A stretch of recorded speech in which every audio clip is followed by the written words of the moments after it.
everyone, and thank you for joining us today in what promises to be a fantastic event.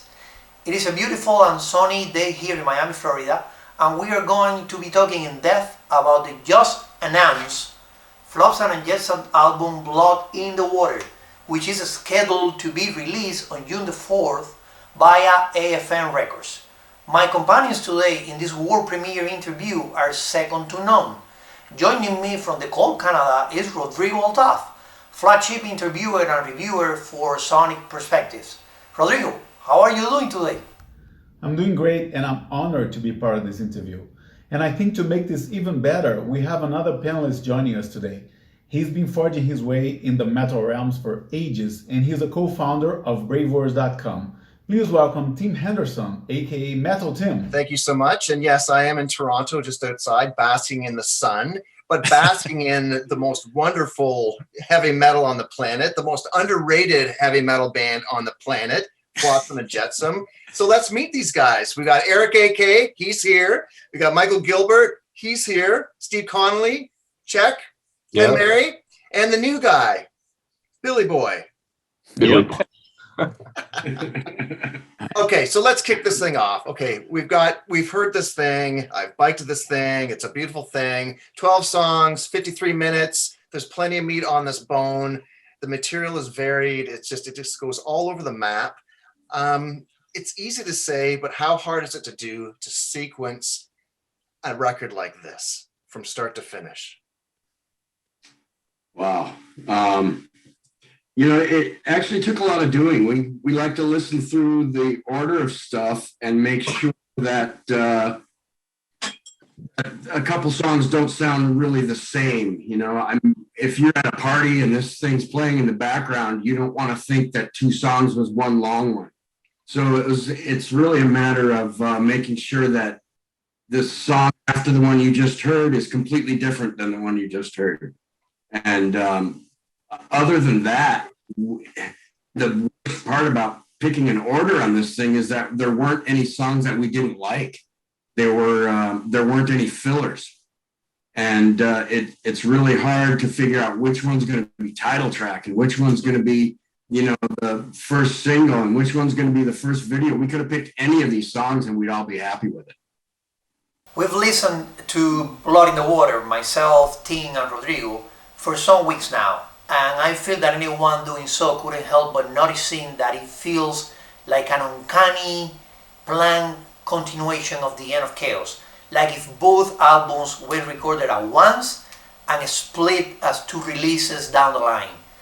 Was there any conscious compositional effort of treading a similar path, or is it just simply the way the songs took form during the creative process? Well, I know a couple of the songs, Blood in the Water and Burn the Sky, I had written and demoed a few weeks after the mixes from End of Chaos.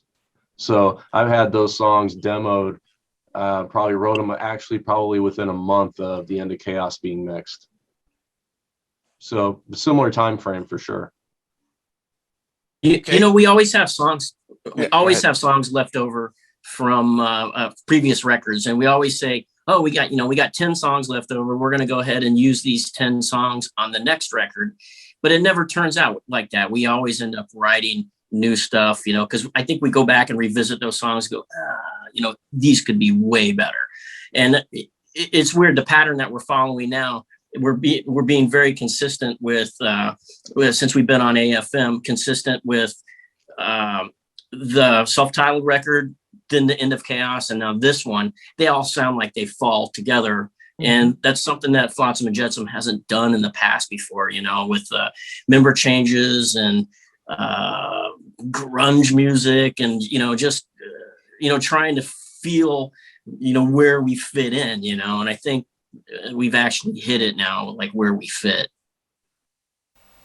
I totally agree that there's a connection and a flow that somehow you guys got in place with the self-titled album, continued through the End of Chaos, and is very much present here as well. And I'm more than sure that the vast majority of the Flotsam and Jetsam fans and metalheads in general are gonna love this album to bits. Tell us about the visual identity this time. On the last cover, we had Flotzilla showing his destructive power on the cover at the end of Chaos. What was the thought process behind this cover where he's seen lurking in the dark? Flotzilla probably should have been on every record, but that was just way too Iron Maidenish for us, even though we love it.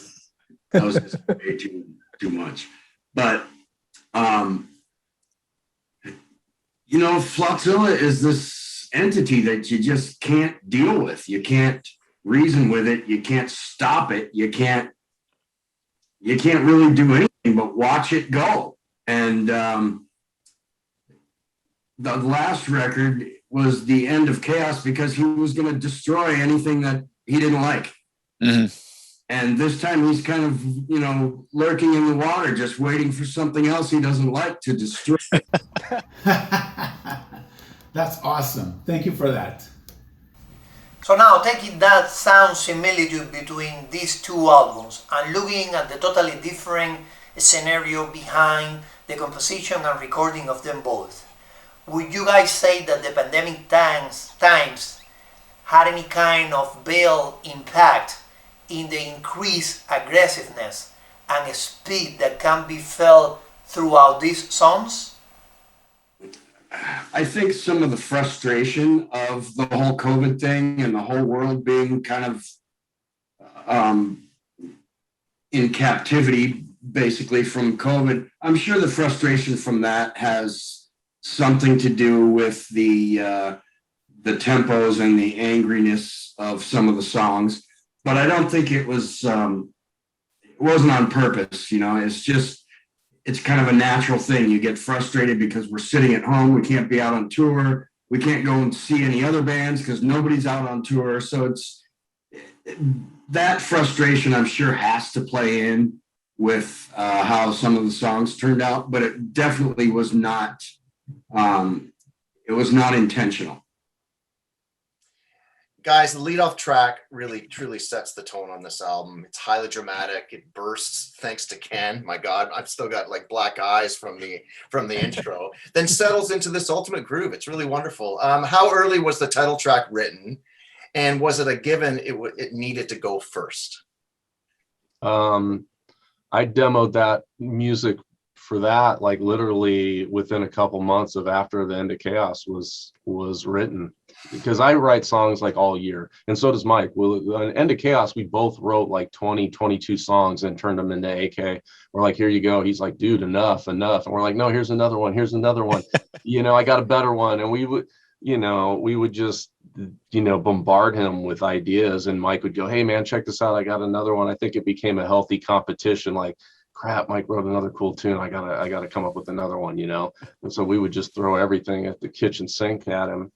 But that one was, I totally do. Actually, wasn't necessarily supposed to be a Flotsam song. Actually, I mean, it was something. I was writing some songs continuing after the End of Chaos to maybe just do a side thing. But, you know, I didn't have any time. We went on tour and we were doing stuff, and I threw my songs in the bucket, and, you just put them all in there and they sort through them and figure out which ones become good Flotsam songs, and the ones that don't, they go in another folder as, that one was a good idea, but didn't quite get there kind of thing, you know? So. Steve, you are a sneaky motherfucker. You know that? Because oh, no. Here we go. This guy does. This is what he does. He saves all his guitar solos until just before the mix, and then he puts them out there. And then I have to go back and redo my shit in order to make sure I'm keeping up with I don't know why he does that. It's true. It's kind of true, because I don't put guitar solos on my demos. It's kind of funny. I just do the music, and I usually write the song in a day and demo it with the drums and everything, and it's polished up, and I'll send it to Eric, and I'm like, here you go, dude. Well, if you like it, great. If not, whatever. No harm, no foul. And but I never put solos on any demos. I wait, and if it makes the record, then I'll put the time into playing a solo on it. But until then, I just go, nah. It's not worth the time. Plus, I don't want Mike knowing what I got, I'm going to wait. It definitely is competition. I mean, I'll get a song from them saying 7 string from Steve, and then 2 days later, I get one from Gilbert that says "Answer to the 7th string." That's the kind of titles I get from these guys. It's like metal and more metal. AK mentioned his frustration with not being able to tour, and I think that your output of late has been particularly dystopian, ferocious, and dark. How do you manage to keep so angry, even in your 40s and 50s? Flotsam always gets chosen to go out with heavier bands. So when we go on tour, it seems like we're playing with Sepultura, or we're playing with Hammerfall, and these guys are crushing, and it's metal, and Flotsam has a melodic side to it too, but you can't help but get that thing going because you're on these tours in Europe, and Europe's a very metal place, so it brings out, walking around castles all day and seeing old churches and stuff, it sort of brings out a different thing, those experiences, I think. Line of changes have been a common thing in the Floxilla ranks for many years, and throughout history, the exit and the addition of musicians to an established musical collective come accompanied with changes that might even influence the band's sound at some point. Would you guys say that the arrival of Billy in the bass department, who was by no means a stranger because he toured with the band before, shaped the sound of this new record in a certain way? Bill really did not have a huge step on the songs on this record, and we're extremely excited to see what the next one's going to be like with him involved. The bass parts that he put on this record are ridiculous, but as far as writing, he really wasn't in the band at that point when we were writing stuff right at the end of Chaos. So it was, he's putting his bass parts on there. Super excited to see what he comes up with as far as songwriting for the next one. And if he doesn't come up with anything, then we're going to dock his pay. Looks like I got to get to work then. Yeah, kind of came in right at the tail end of everything, and I didn't really have a whole lot of time to work with these guys as they were pretty much ready to hand the music over. So I kind of just burned through everything as best I could and laid down some stuff for them, and thankfully they liked it. So that's how it went. Ken, this was your second album with the band. Would you say this was a more comfortable process this time after a full tour and album cycle, or not? Honestly, The End of Chaos was a very natural record. It was, everything flowed. We were able to record easily, get the parts out easily, come up with the ideas easily. Everything really worked well on that album. And this album was pretty much a continuation of that. This album was very much a natural process, an easy process. We really worked together as a team to try to make sure that everything that needed to be on the record was on the record. And, when I haven't listened to it for a while, and then I went back and listened, I kind of had the same impression that you guys did, which is, wow, these guys are really pissed off. As far as things being comfortable for Ken, don't listen to what he says. He's been doing this for so long and is on so much stuff and has been doing recording for so many years that everything he does is comfortable for him. Everything. He could play timbales in the orchestra and it would be comfortable for him. And the guy's ridiculous. Yeah, Ken is not the kind of guy who breaks a sweat, right? Yeah, exactly. That's good. Next record, all the tempos will be 260. I don't want to get too comfortable. Right. All right. Does everyone have their calendars out? April the 9th. This is where we're going to, the world is going to hear the first taste of this. So why present the song Burn the Sky as the first one? Although I'm looking at you, AK, you said anything could be presented first. So why did you choose Burn the Sky? That's a good one. Burn the Sky has some guitar work in it that's really kind of second to none. And when we went to go choose which songs we wanted to do,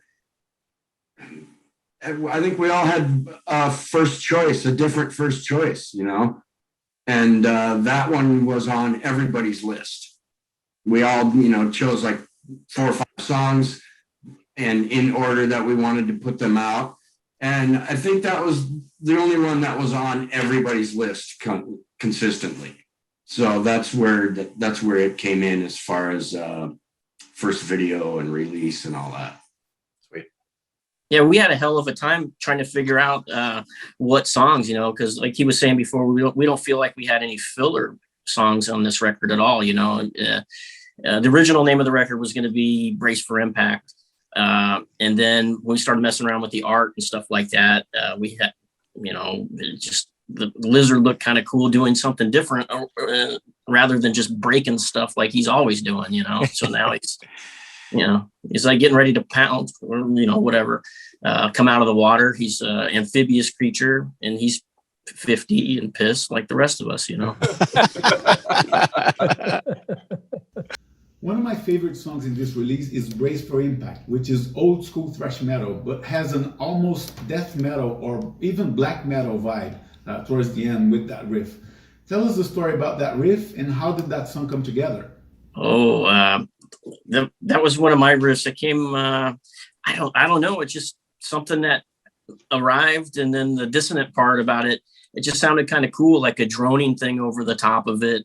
It just sounds eerie, and you know, it's not very busy or anything like that, but it just sounds very eerie and dark. Interesting that you're picking up on the black metal connotation, because when I had written Architects, I sent it to AK and I was thinking, this isn't going to make the record. He's going to tell me to F off. Like, it has the total chorus picking thing. And I go, I don't know how he's going to sing over this, but, you know, I had this idea that, look, all the black metal guys scream, right? But I know it's not right for AK, but I had this idea that I thought, you know, the guitar playing in that stuff is great. And there's lots of really interesting pissed off ideas in black metal. I thought, well, if you could incorporate some of that and put some melodic sections in and figure out how to get AK to be able to sing over that, it might be something that hasn't been done yet, you know, because most singers that hear that and go, the fuck do you want me to sing over that, you know? And he sent it back and I was like, holy shit, he figured it out, you know? And I was like, I would have never thought that he would have done that. Like, I didn't think that song would ever make the record because of that part, you know? And it did. And I was like, wow, that's actually pretty cool. Then I'm like, hey, AK, let's do that live. He's like, yeah, fuck you. I'm like, you don't want to sing that chorus, do you? Nope. Well, and speaking of black metal, on Too Many Lives, AK, are you channeling, I'm joking, obviously, your inner Rob Halford? You know, I kind of did that on purpose. Obviously. I love Halford. He's an amazing singer. And when I heard that part in my head, the first time I heard that song, I'm like, oh, this is my Halford moment. I'm going to do this. It turned out pretty cool. I really like that song a lot. Cry for the Dead, I think, provides some breathing space on an otherwise relentless album.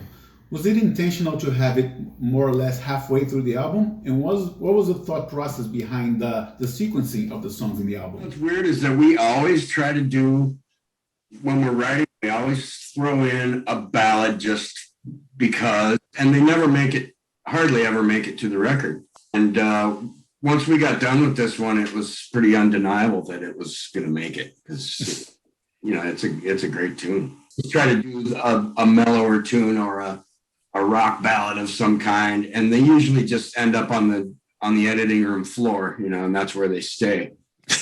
But this one, like you said, it gives a nice little break in the middle of the record, and I think it needs it. You know, people need to breathe for a minute. Yeah. Cry for the Dead really brings me back to the No Place for These Great Days. And somehow this thought leads me into my next questions. I've followed Flotsam and Jetsam for as long as I can remember, since a half-worn cassette tape with a recording of Doomsday for the Deceiver fell on my hands in the late 80s. And I'd be hard-pressed to name a metal band which output has been as varied as yours, evolving through decades and going to different sounds and incarnations, to put it in a way. Since the release of your self-titled album in 2015, I've noticed that the band's sound has taken a steady course, offering this kind of modern take of speed thrash metal, an approach which has painted smiles in the face of many devoted fans like me. However, I've also noticed that as the albums pass by, and this is the third album in a row, the songs are faster and faster, and the slow burner tunes, and I'm thinking here of like probably tracks like Verge of Reality or Unwelcome Surprise, have slowly gave way to speedier outings like Control or The End. So as a collective entity, do you guys feel more inclined lately to favor the creation of faster songs instead of the more riffier, trashy ones of the old days? Oh, you know, I guess what I would say to that is I don't want people to go, oh, they're fucking old now. You know what I mean? So we still, you know, we're still going to bring it as long as, you know, as long as this band is together and writing together, you know, the next one's it's gonna do the same thing. It's gonna, we're gonna bring it. AK's bringing it with his huge vocal melodies, you know, and all this stuff is, it's gonna get faster and better. You know, we're already looking forward to recording another one, you know, when this one gets released. So it's already in the mix. But staying with that song, it really is mesmerizing. It took me to places, and it's like, it's not that it was your South of Heaven moment, but you know what I mean? It was heavy, but it didn't need to be thrash heavy. It's really one of your triumphs. But I like the lyric that sticks out to me is, I can't live without the ones I love / need. And I'm like, is that a COVID reference? Because we've all been locked in, and there's so many loved ones that I want to see and I can't see them. And behind you, like, what guitars did you actually work on the song? They're just soaring. It's a really beautiful moment for Flotsam and Jetsam. I love it. And I love what AK said. It's like, it's halfway through. It's like you just split the cake. You know what I mean?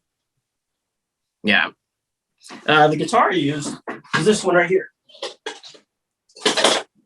I've been using the ESPs lately, so it's that's the one.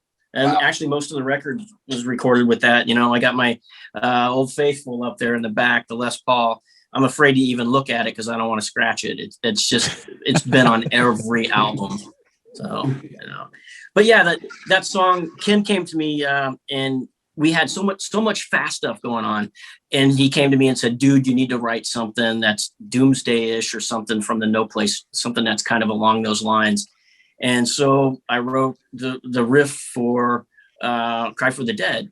And so like, I'm super stoked, Joel, that you say that it brings you back to No Place for Disgrace, because that's kind of what I was trying to do. And I don't feel like I quite got it, but I guess I did, you know. And then, yeah, so. Well, I'm now thankful to Ken for bringing that idea into Mike and into the mix while you were giving birth to this song. It's undeniable that you guys have been gaining a lot of traction with the last two albums, and there are hundreds and thousands of new fans now following the Flotsam output.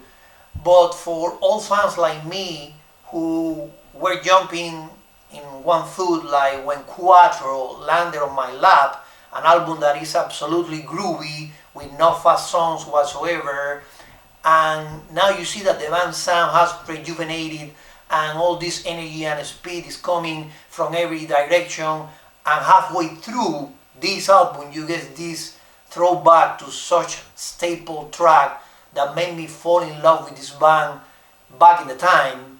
It truly took me down in a trip down memory lane to 1988, and it felt like reconnecting with an old friend, that is for sure.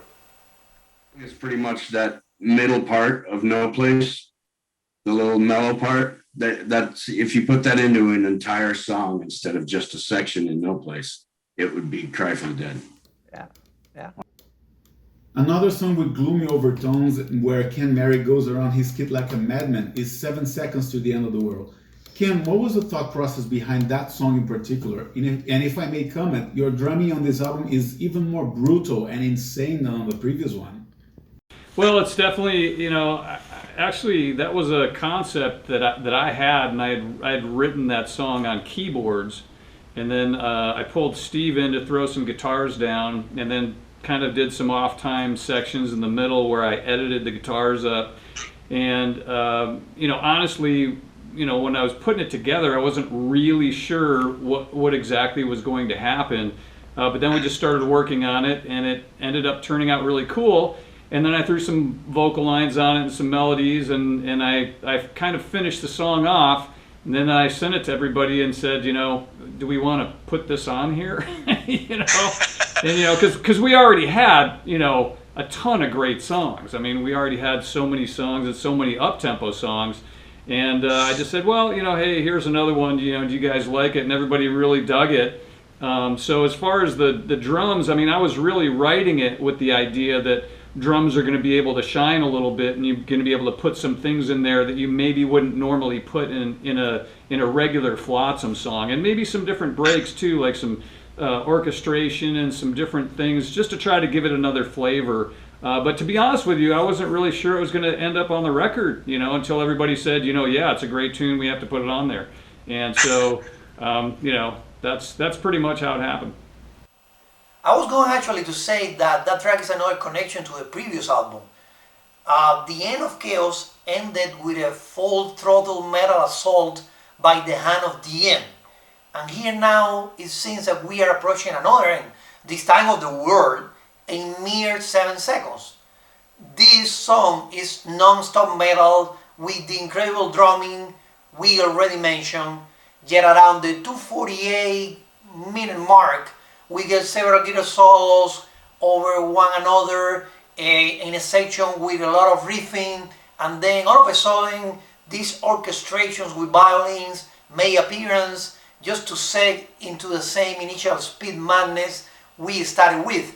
The whole song atmosphere, it feels like someone is running for his life and the universe is indeed collapsing. And I believe that Tim has a question about that track. I know that Gilbert could chug a beer and AK could fucking probably chug a 26 or a JD, but what would you do with your last 7 seconds on the planet? You got 7 seconds. What are you going to do? Well, hopefully we don't hear, is it in yet?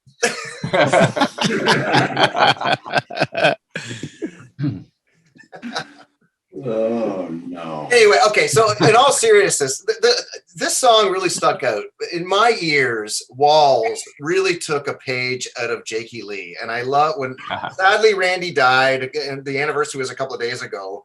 And I just love Jake, and I wish Ozzy would embrace him. But I just heard those riffs from The Ultimate Sin and Bark at the Moon, Shot in the Dark on Walls.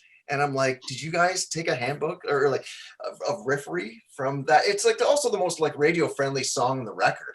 I'm a huge Jakey Lee fan. So there you go. Yeah. I always try to, since I've been in the band, I'm an Iron Maiden fan too. So I like that power metal thing. And look, Flotsam, people think of Flotsam as a thrash band, I guess, but nobody has a singer that sings like AK in a thrash band. Like most singers that can really sing won't be in a thrash band because of the music.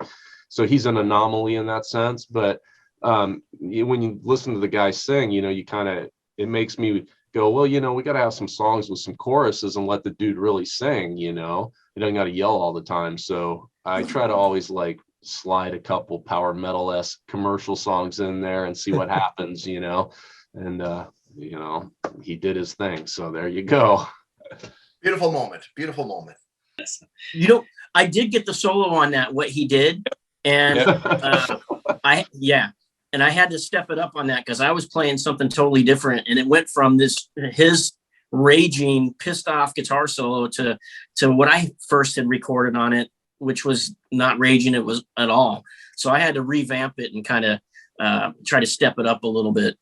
Which is funny because then I told Ken to give me back the session after he redid his solo, and I was going to redo mine again. It's fucking bullshit, man. He sent me that. He goes, Gilbert did a pretty good solo. I said, oh, really? Cool. Send me back the session. Well, I'm recutting mine. But they both did such an amazing job on that. I mean, they both, like, all the solos are incredible, and not to sound like we're, tooting our own horn here, but, AK just did such an amazing job on this record. I think the vocals are stellar. Everybody really did, a great job, and kind of similar to the last record.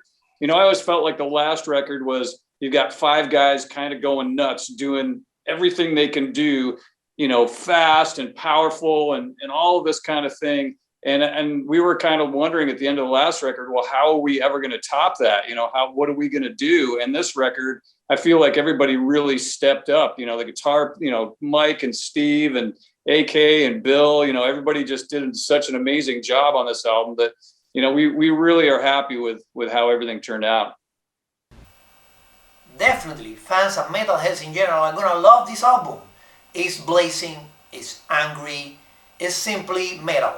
Nowadays, most of the fans are biting through their nails, awaiting the announcement of a tour. Obviously, everyone knows touring activities are suspended. However, when the COVID-19 live music cancellation happens, you guys have a pretty busy schedule already in place, which actually vanished into thin air. So I'm not gonna ask about when the tour will happen, because you have an answer for that. Nobody does. However, I'd like to know, how many new songs are you planning to include in the future set list? Or even if you have thought about this at all at this point, are we gonna keep seeing some fan favorites in the set list? Or there are any kind of ideas about changing that a bit? What are you guys thinking? If we don't play a few songs, people just get angry with us. So, but other than that, we like to try to mix it up. We don't want to try to do the same things every set, every tour. So, and we have a huge songs to choose from. So, we like to try to mix it up the best we can. We added a lot of older stuff that we haven't played in forever on the last. And I think we might add as much new stuff as we can. Who knows, whatever it comes up with when we start practicing. But there's always 2 or 3 songs that we have to play. And other than that, it's pretty much up for grabs for whatever we feel like. Well, maybe you should have a 5-man cage match and stream it live, or maybe do a pay-per-view event, and the winner gets to play all his picks. And instead of Desecrator and the other classic, we get a bunch of tracks from, The Call. Mayu, who hits the gym very frequently, probably will have an edge in that kind of a scenario. Don't you think, Mike? Cage match? I might as well just go ahead and do the set list myself. Mike, actually a cage match would be the best time for you to actually beat Steve and show him what you got, man. You never know. That's an average day on tour. The cage is the bus. 5 pouting guys on a tour bus that aren't getting their way and are mad, pissed off. Yeah, it's fun. Yeah. We joke around all the time about buying some of those giant boxing gloves to put them on the bus, so we can just pull the bus over at any time and all get out on the side of the road and handle our right next to the door. Yeah. Yeah. I know there's questions you get asked a lot in interviews, and you probably think, well, not that one again. But on the flip side of that coin, there's probably questions you wish you were asked in interviews, but you never were. What is something that you would wish that people knew about this band, but they don't? Jason Newsted was only on 1 record. Really? I didn't know that.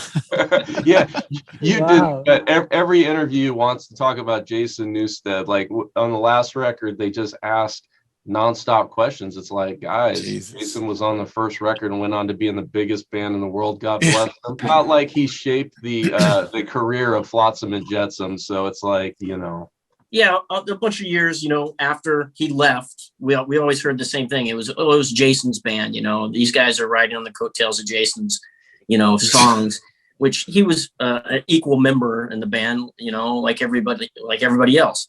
But the thing is I think that we're not getting that question asked too much anymore, because you go from the self-titled to the End of Chaos, and this next one, they're going to be like it's irrelevant now. He has nothing to do with that. I mean, but people always want, he's a huge rock star. People always want a little piece of it. Yeah. I'm gonna take a little bit of the detour here and ask, have you ever played live any of the B-side songs that didn't make to albums, like Day We Hate or The Middleman or Thicker Than Water, or some of the other newer tunes that didn't fit for any reason with any other band, or even in any of the shows that I'm unaware of? There was one. I was in a band prior to Flotsam called Five Knuckle Slingshot, and we ended up doing. It wasn't prior to the Flotsam, but it was like in between. It was like one of my side projects, and we ended up doing one of the excerpts that didn't make it, and that was like blood is thicker than water, and we turned it into something else. And Joel, I can send you that so you can hear the version of it if you want. So yeah, I think everybody has got other side projects they're working on, just because it's in our blood, man. Like we all have a huge array of influences. We're not just all metal guys. AK's got some country in him. He's got something in him, right? Or whatever. Is it in yet? I guess it's country. So would we say that maybe in the not so far distant future, some sort of compilation of these songs that I mentioned just a little while ago might see the light of day? Maybe? About that a few times, putting together something with the songs that either didn't make it or that were B-sides.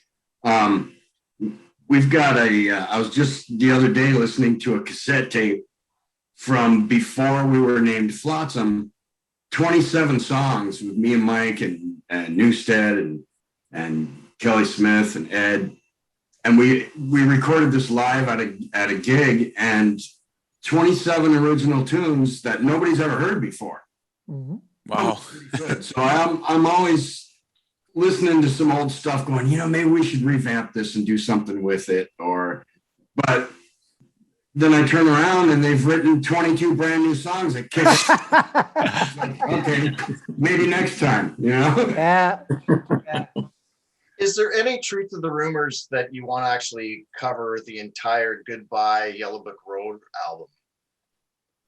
I just threw that in. Oh. Because that's where Saturday Night Is All Right for Fighting. No, that's not the question. Sorry. Let's just liven this party up. It's fucking Saturday night. No. This is Like what? Cover that whole record with empty beer bottles. So this is a really old school industry vet question, because every record that's ever been put out before 1990, the third song would be the single on the record. And you haven't presented this song yet. It's going to be the last song. So Brace for Impact is the third song. And we were talking that might have been the title of it.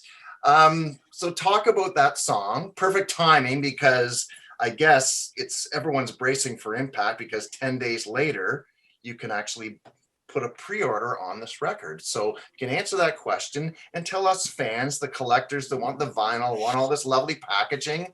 What are you going to present to Flotsam fans with this new record in terms of what they can hold? Fuck this digital generation bullshit. Yeah, it's interesting about the third song thing, because we did have a conversation about that, because on the self-titled record, one of the internet radio stations, when they got it, only played the first song on the record, and we kind of laughed about it because it was kind of BS, because it's certainly not the best song on that record that should have been on the radio. So it was strange that they didn't listen to it any further than the very first track, and that's all they ever played. So we were like, what should we put in the third slot? Like, does it matter nowadays, or I love that. So anyways, it's a killer. I know it's gonna be the third song, I think, presented in a couple of weeks. So yeah, it's awesome. But it's signature Flotsam and Jetsam, that song. It's like, that is your, DNA. yeah. Kind of why we were going to title the record that. When you hear the title before hearing the record, Brace for Impact, it's like, you better sit down before you play this thing. Yeah. That's kind of why that was going to be the title track. But once we saw the artwork and realized that there were no songs that couldn't be the title track, it just kind of fell into place. Okay, this is a question for each one of you, since each one of you will probably have a different answer. And I want to start with the new guy. So let's see what each of you have to say, starting with Bill. There are actually two questions in one. What has been the best show you remember playing? And what is the scariest moment or thing that happened to any of you while you were on stage?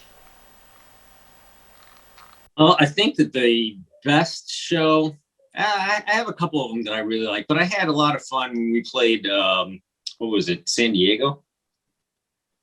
I can't remember what the venue was. Brick by brick. Which one? Brick by brick.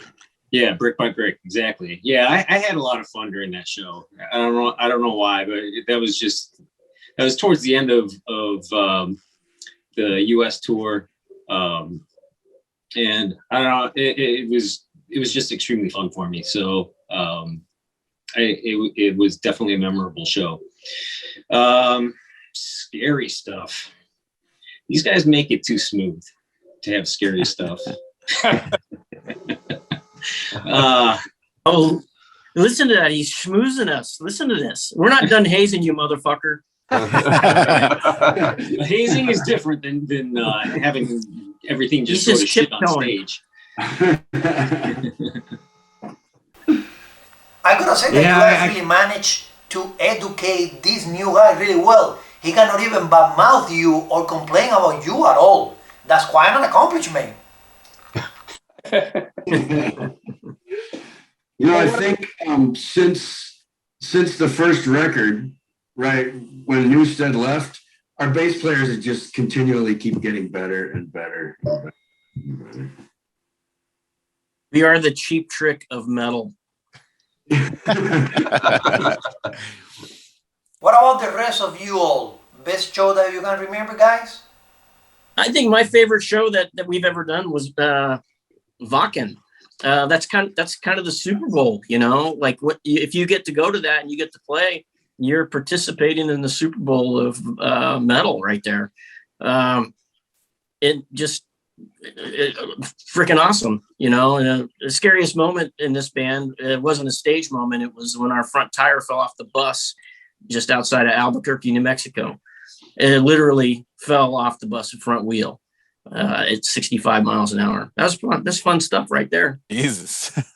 No, you lied. You told me that the scariest moment was when you weren't in the band.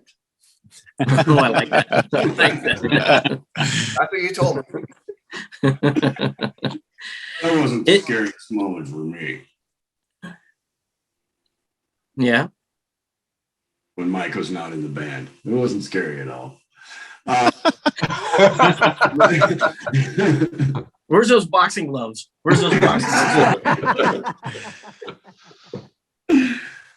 Oh, gee. You know what? That show, what was that show we played, Mike, with where Rick Emmett played and Foreigner played and Bang Your Head. Whitesnake headlined the thing? Whitesnake headline. It was Bang Your Head in Ballingen, Germany. Yeah. Yeah, that was an amazing show. Just because there were so many bands that I grew up with that I got to stand there and watch live. And that was one of the coolest shows for me, I think. Oddly enough, Bang Your Head, but I'm talking about the one in 2019. We got to see a bunch of our friends like Metal Church and a bunch of other bands play, a bunch of guys that I'd known.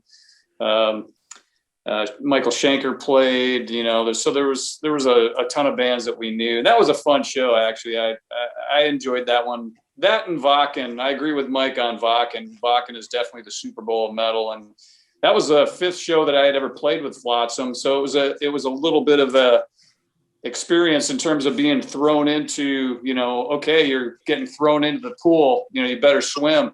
So that was a fun show. That was a fun show too. The Wacken show was amazing.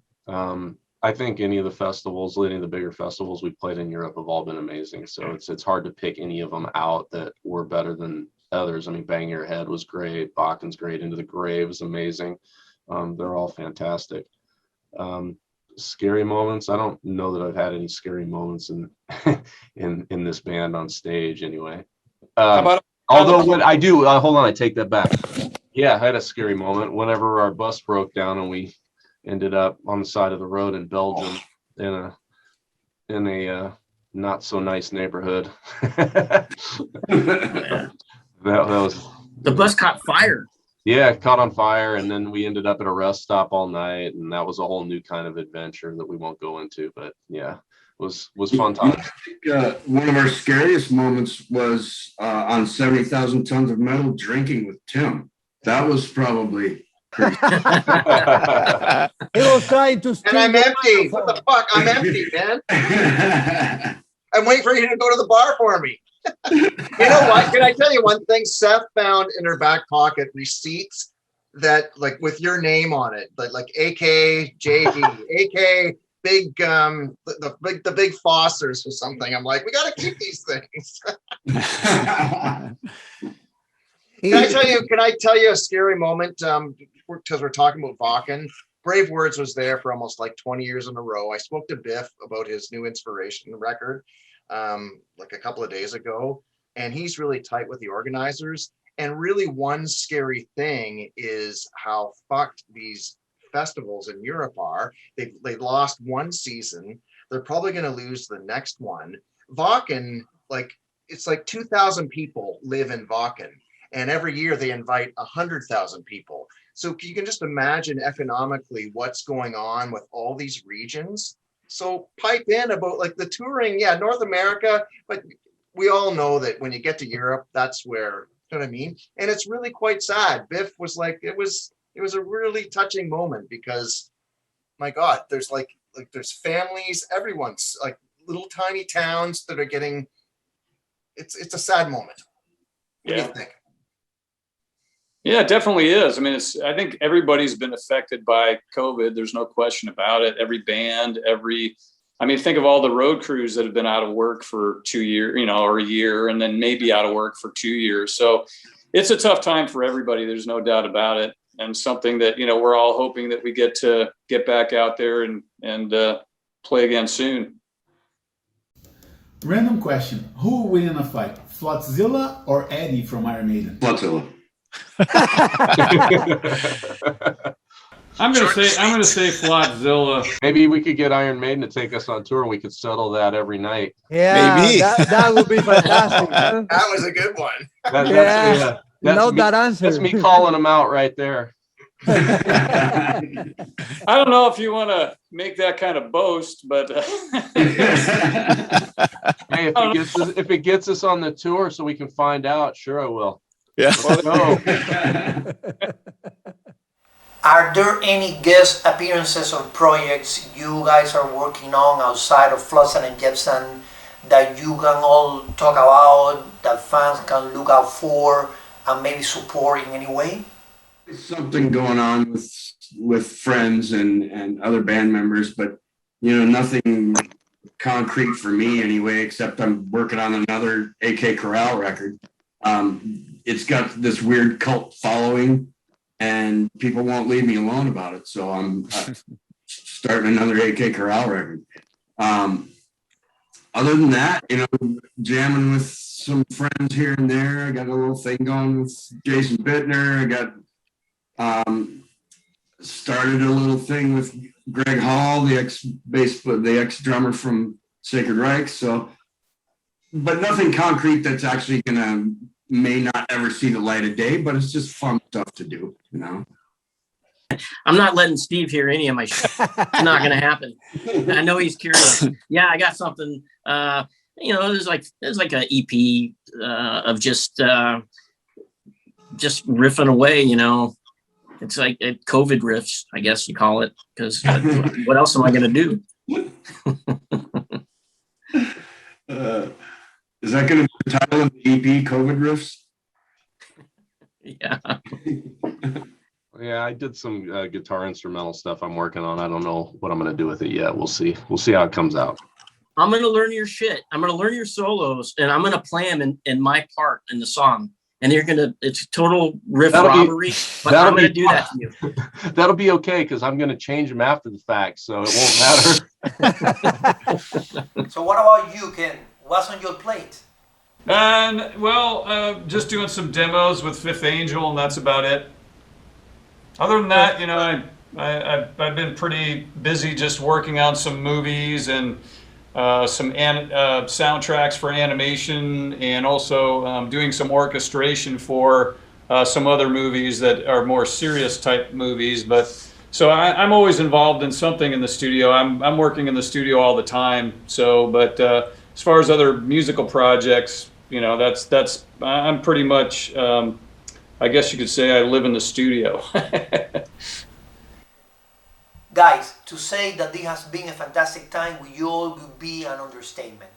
We're running out of time now, and we have a ton of additional questions sent by the fans, but worry not, this will all be answered soon. Tim, would you do the farewell honors? Thanks so much.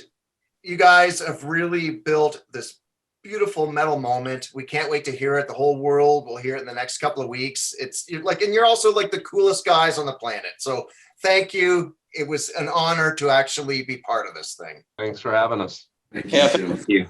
Yes, thank you very much. You can revisit this interview checking out Flotsam and Jetsam's Facebook page or YouTube channel, or by checking out Sonic Perspectives or Bravers.com on Facebook and YouTube. All the details are on your screen right now.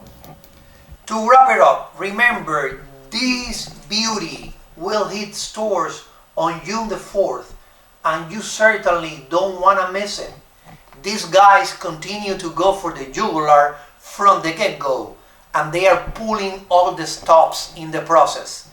Be on the lookout for Blood in the Water, the newer Flotsam and Jetsam album, and thank you all for following this band and supporting metal throughout the years. See you all soon.